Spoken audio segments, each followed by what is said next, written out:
This is a ball, and this is a pendulum. It's missing the string, but it still works. You set the pendulum on the table, drop the ball, and the ball will swing back and forth almost forever. These tubes have different shapes, but when you pour liquid into them and hold them at the same level, the liquid rises up at the exact same rate. You would think it might fill up one of the smaller tubes before the bigger tubes, but it fills them all up at the exact same time. This gadget uses centripetal force to stop your coffee from spilling. Usually if you have a full cup of coffee and you try to transport it somewhere, it's going to spill out all over the edges with the slightest movement. But if you put your coffee in this device here, then as it moves around, it will always go to the bottom thanks to centripetal force.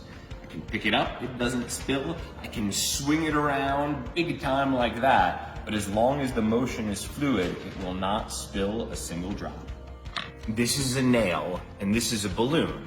Look what happens when I press the nail into the balloon. No big surprise. The surprise happens when you get a ton of needles. You would think it'd be easier for a ton of needles to pop the balloon, but because the weight is evenly distributed, the balloon will not pop. This is memory wire. It's wire that remembers its shape even when you unbend it. It all has to do with the temperature. When the wire's at room temperature, it'll take whatever shape you bend it out to be.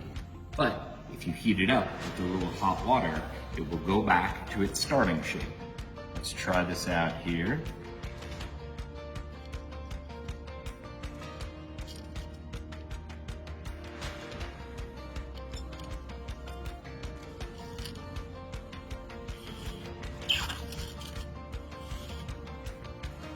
Most people can't even balance one nail on the head of another nail, but it's actually possible to balance 10 nails on the head of one nail. It's actually easier to balance 10 than it is to balance just one. It's easy if you know the physics secret. You have to put all the nails on top of one of the nails in an alternating fashion.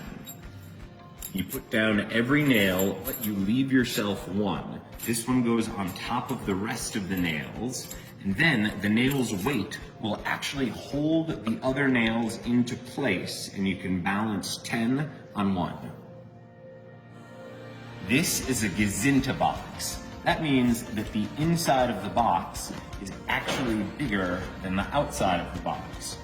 Right now, the white box is the big one. This red and yellow box fit right inside of it. But even though it's smaller, it's big enough to accommodate the larger box. That's just basic physics. This is a wave machine.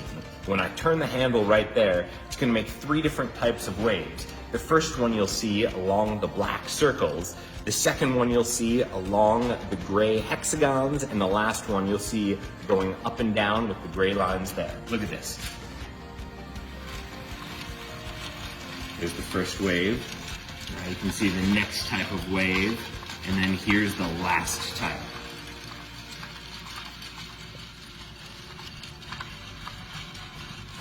I got a jar of water on a metal stick. The metal stick is connected to another jar of water.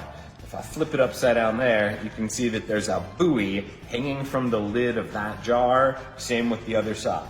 Then you put this on the peg there, and that means we can give this a nice spin.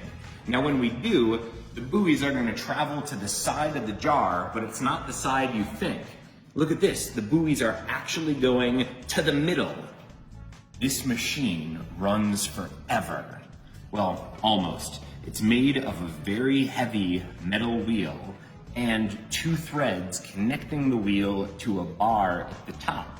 When the wheel gets to the top, it's filled with potential energy.